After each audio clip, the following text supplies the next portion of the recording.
అంటే సిద్ధుల గుట్ట అంటే నేను ఏమనుకున్నానంటే గురుగారు ఇక్కడ పెద్ద పెద్ద సిద్ధుల యొక్క విగ్రహాలు ఉంటాయి, సమాధులు విగ్రహాలు ఉంటాయి, అవన్నీ చూడొచ్చు అలా అనుకున్నాను. తీరా చూస్తే ఇక్కడికి వస్తేనేమో కింద సిద్ధేశ్వర స్వామి ఆలయం ఉంది. ఈ పైకి మనం నడుచుకుంటూ వచ్చాము కొండపైకి. ఏంటి గురుగారు అసలు ఏంటి ఇక్కడ విశిష్టత ఏంటి? సర్వాంతర్యామినే నమః, అంతరాత్మనే నమః, గురుభ్యో నమః, వంశ ఋషిభ్యో నమః.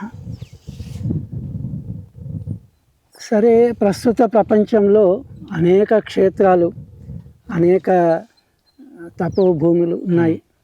మన ప్రాంతంలో అంటే తెలంగాణ ప్రాంతంలో ఈ జనగామ జిల్లా, ప్రస్తుత జనగామ జిల్లా బచ్చన్నపేట మండలంలో ఈ కొడవటూరు సిద్ధేశ్వర స్వామి క్షేత్రం. అయితే సిద్ధి అంటేనే ఏదో ఒక ఫలితాన్ని పొందిన వాళ్ళు. మానవ జీవితంలో పొందవలసిన సిద్ధి ఒక్కటే, అది మోక్షమే. ఆ మోక్షం అనే సిద్ధిని పొందిన మన యోగులు, మన పూర్వీకులు అన్నింటికంటే వేరే ఇతర వాళ్ళ గురించి చెప్పే కంటే మన గురించి, మనకు తెలిసినవి గురించి చెప్పుకోవడం మంచిది. ఈ క్షేత్రము మా కుటుంబానికి ఇలవేల్పు, అంటే ఇంటి దేవుడు. ఇక్కడ మా తాతల తాతలు కూడా ఇక్కడ తపస్సు చేసుకొని వాళ్ళు అనుభూతిని పొంది సిద్ధిని పొందిన వాళ్ళు ఉన్నారు. అయితే ఎక్కడైతే సిద్ధి లభిస్తుందో ఆ సిద్ధి లభించిన క్షేత్రమే సిద్ధేశ్వర క్షేత్రం అయింది.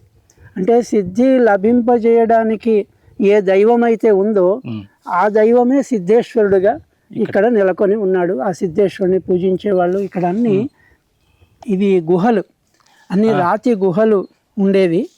ఆ గుహలలో వీళ్ళు తపస్సు చేసేవాళ్ళు, అంటే ఆ సాధన చేసేవాళ్ళు. మరి వాళ్ళకి ఆహారం ఏమిటి అంటే వాళ్ళు రాత్రిపూట వెళ్ళి ఇక్కడ పండో ఫలమో తీసుకొని రాత్రిపూట తిరుగుతున్నట్టుగా కూడా ఇక్కడ ఉన్న ఈ గ్రామం ఇక్కడికి దూరం ఉంటుంది, ఒక 3 కిలోమీటర్లు.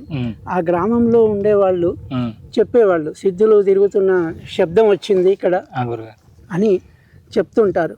అయితే మా ఇప్పుడు వంశానికి అంటే గౌరీ భట్ల వంశానికి ఈ సిద్ధేశ్వర క్షేత్రం ఈ పుణ్యక్షేత్రమే కాక తపో భూమి కావడం చేత అందరం మేము ప్రతి శుభకార్యంకి ముందు తర్వాత వచ్చి ఇక్కడ దర్శనం చేసుకొని ఇక్కడ సాధన చేసుకొని కూడా ఇక్కడ వెళ్ళేవాళ్ళం.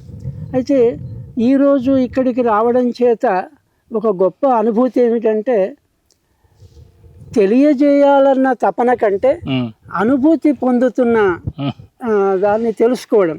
ఇప్పుడు మీరు మమ్మల్ని కదిల్చారు, మాట్లాడించారు కాబట్టి మాట్లాడాల్సి వస్తుంది. వాస్తవానికి మౌనంలో ఉండే బలము, మౌనంగా ఉండే స్థితి గొప్పది. అంటే మౌనంగా ఉండడం వల్ల మాట్లాడుతులేరు అనే భావన ఎదుటి వాళ్ళకి కలుగుతుందేమో, కానీ నిజమైన సాధకులకి ఆ మౌనం యొక్క విలువ తెలుస్తుంది. అంటే మౌనంలో ఏముందో తెలుసుకునే అవకాశం దొరుకుతుంది. ఇక్కడ ఇంకొక విశేషం ఏమిటంటే ఈ సిద్ధేశ్వర స్వామికి అమ్మవారు ఎవరు అనేది, ప్రతి చోట పరమేశ్వరుడికి అమ్మవారు ఉంటుంది కదా.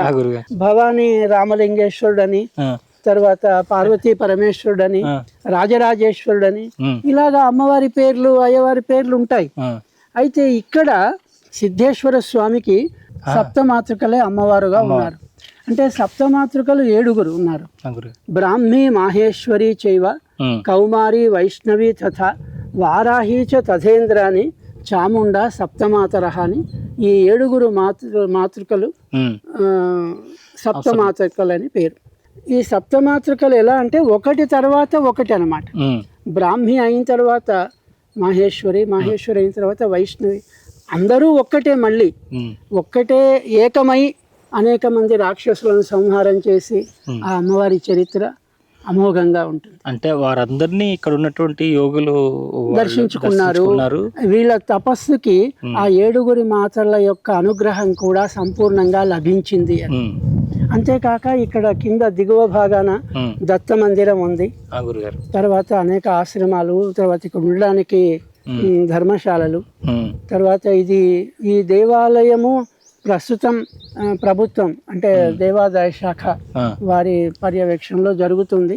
అయినా కూడా ఇలాగా ఇంటి దేవతగా వచ్చి ప్రత్యేకించి దర్శనం చేసుకునే వారికి వాళ్ళు పూర్తిగా సహకరిస్తారు. పూర్వం నుంచి ఇక్కడ ఉన్న పూజారులు కూడా అనేక మంది పరిచయం కాబట్టి వాళ్ళు కూడా సిద్ధేశ్వర స్వామిని, అట్లాగే కాలభైరవుడు కూడా ఉన్నాడు. కాలభైరవుని కూడా మనకి ఇక్కడ ఈశ్వర ఆలయంలో కాలభైరవుడు తక్కువ, పూర్వం నుంచి కూడా ఇక్కడ కాలభైరవుడు కూడా దర్శనం ఇస్తాడు. ఈ క్షేత్ర మహత్యంతో పాటు ఇక్కడ కొంతకాలం ఉంటే ఆ తపస్సు యొక్క అనుభూతి కలుగుతుంది. ఇప్పుడు మామూలుగా భౌతిక ప్రపంచమే గొప్పది, ఆ ప్రపంచం అంటే అది భవబంధం, ఈ ప్రపంచం అంతా కూడా బంధంతో కూడుకున్నది.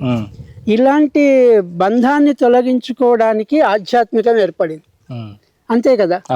మనము ఈ ఆధ్యాత్మికం కూడా ఏమైందంటే భౌతిక ప్రపంచం లాగా ఇది విస్తృతమైంది, ఇది కూడా మళ్ళీ బంధానికి హేతువు కాకుండా ఇలాంటి అంతరంగ సాధన చేసుకునే వారికి ఇది యోగ్యమైన ప్రదేశం. ఇక్కడ ఎంతకాలం ఉన్నా ఎలా ఉన్నా ఆ దివ్యమైన అనుభూతి అంతరంగంలో తప్పకుండా కలుగుతుంది. అందుకే దీనికి పేరు సిద్ధక్షేత్రం, సిద్ధుల గుట్ట అని పేరు. ఇప్పుడు మనం గుట్టపైకి వచ్చాము, పూర్తి స్థాయిలో కొండలు గుట్టలు ఇదంతా చూస్తుంటే ఒక ఆనందమైన ప్రదేశం, ఆనందాన్ని, సహజమైన ఆనందాన్ని ఇచ్చేది. సాధన కొంచెం ఉన్నా చాలు అది పెరుగుతుంది. అంటే మీరు మొదటగా ఇక్కడికి తీసుకొచ్చి ఈ క్షేత్రంలో ఇంత మహిమ ఉంది, నువ్వు కూడా ఇలాంటి సాధన చేయాలి అని మీరు ఎవరన్నా మీ తండ్రి గారు కానీ తాతయ్య గారు కానీ అట్లాంటి వాళ్ళు చెప్పడం జరిగిందండి? తప్పకుండా. ఇంకొక విషయం ఏమిటంటే వాళ్ళ పేర్లు కూడా అలాగే పెట్టుకున్నారు. స్వయంగా మా తాతగారి పేరు సిద్ధేశ్వర శాస్త్రి, వారి తాతగారి పేరు సిద్ధేశ్వర యజ్వ. అంటే సిద్ధేశ్వర స్వామి అనుగ్రహం చేత వాళ్ళు పుట్టారు కాబట్టి సిద్ధేశ్వర స్వామి పేరు పెట్టుకున్నారు. ఇక రెండవది ఏమిటంటే మా చిన్న తాతగారు ఇక్కడ దగ్గరే ఉంటుంది మర్రిముచ్చాల అని, ఆ మర్రిముచ్చాల గ్రామంలో వారు నివాసం ఉండేది. అయితే మాటి మాటికి ఇక్కడికి ఈ సిద్ధేశ్వర స్వామి దగ్గరికి వచ్చి ఇక్కడ అభిషేకాలు చేసి రుద్రాలు చేసి ఇక్కడ ఆయన తపస్సు పొంది గొప్ప మహానుభావుడైనాడు. అంటే అవధూత స్థితికి చేరుకున్నారు. సాంద్రానంద ఘన స్వరూప నృసింహస్వామి అని పేరు. ఆశ్చర్యం ఏమిటంటే ఆ పేరును వారి నాన్నగారే పెట్టారు, తండ్రి గారే పెట్టారు. అంటే తండ్రి గారు ఉండంగానే వీరు ఆ స్థితికి చేరుకున్నారు. అంటే తండ్రి గారు పుట్టిన పిల్లవాడికి నామకరణం చేయడం వేరు, ఏదో రాముడో శివుడో అని పేరు పెట్టడం. ఇది ఆ స్థితికి చేరుకున్నాక తండ్రి గుర్తించి వారి నీ పేరు ఇక్కడి నుంచి అందరూ సాంద్రానంద ఘనస్వరూప నృసింహస్వామి అని పిలవాలని తండ్రి గారే నామకరణం చేశారు.